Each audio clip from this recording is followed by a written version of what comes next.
You know how many leaders can often struggle with the process of firing someone or having to let them go? Like either by them becoming completely detached and kind of numb to their own emotions about it, or by trying not to show how much in discomfort they feel about having to do it. But what if we could approach this from a completely different perspective? Like, hear me out.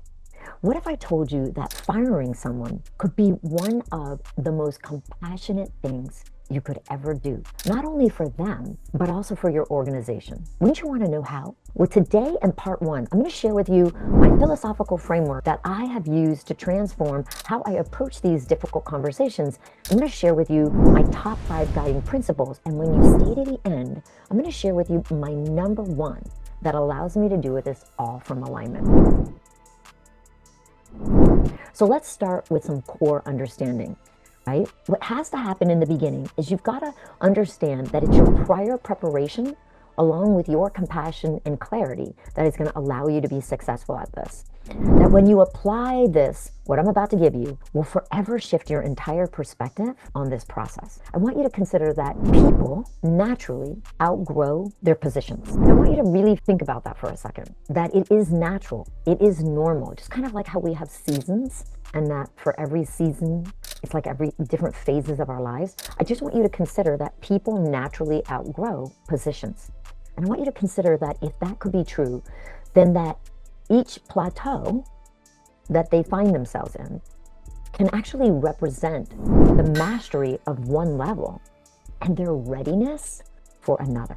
Additionally, being triggered or experiencing any type of negative emotions, even if they're feeling completely numb when they're being fired or let go, is actually fundamentally connected to each person's original core trauma. So in other words, these reactions aren't simply about their present circumstance, but rather are a reflection of how the current situation is resonating with their deep psychological core wound. This then has them link what is happening in the present, being let go, as a reflection of failure or not being good enough, which is coming from their past, rather than them seeing this as an opportunity for them to gain more mastery at their next level. Think about that for a moment. By being aware and understanding this will completely change how we can approach these conversations, so that when you have to let someone go, you can actually use my guiding principles that have allowed me to do this all from alignment.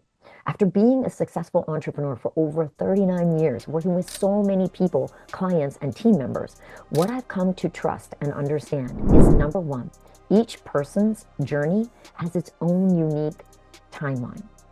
And what I mean by that is it shouldn't be compared to another's. Number 2, everyone deserves respect for their choices, even when those choices are different from our own. Number 3, people have the right to discover their own truths, make their own mistakes, and grow at their own pace, not ours. We don't get to decide how fast somebody grows. Would you agree?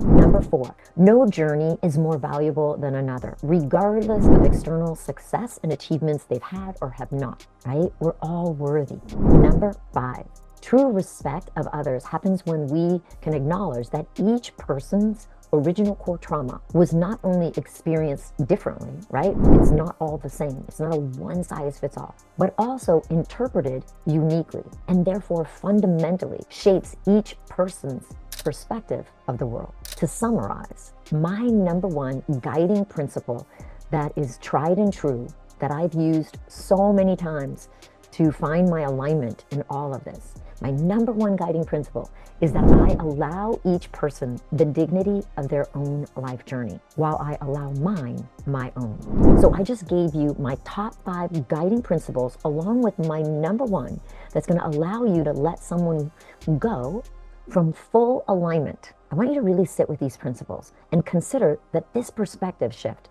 not only will change your approach to firing, but how you view all your separations in life, professional or personal. If this perspective is resonating with you, you don't want to miss part 2, where I'm going to give you the exact steps, phrases, and the process that I use to make these difficult conversations be transformative for everyone involved, all from a place of alignment and compassion. I can't wait to see you on the other side.